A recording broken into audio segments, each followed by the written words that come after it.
Peter Bailey of CATO. We looked as though we were going to have a good 2010 when we found that Australia wasn't too badly hurt by the global financial crisis, but then suddenly along comes the Greek problem, and that's spreading across Europe, and then we've got the volcanic ash problem. Is in fact 2010 turning into a bad year for wholesalers?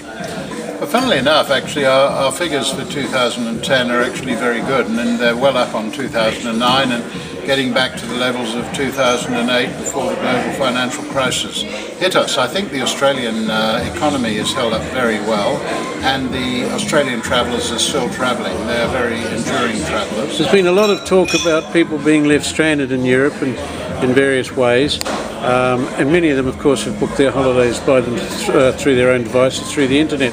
Now, has there perhaps been a turn back to agents and therefore wholesalers because of that?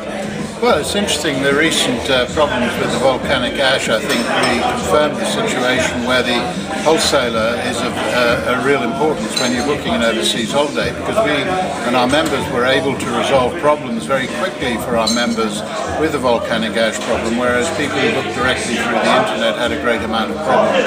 And I think this just reconfirmed the value of booking through someone who knew what they were doing and was able to resolve your problems. Can you see wholesalers collectively getting into a sort of a promotional campaign like the one that AFTA has with the slogan, "Without a travel agent, you're on your own"?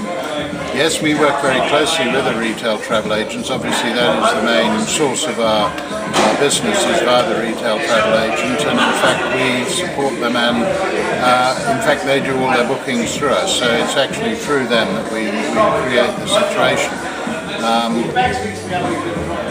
And recently there's been a bit of talk about pricing with tour packages, all-inclusive pricing, and whether or not extras are included, and a brush or two with the ACCC. What is CATO doing about that?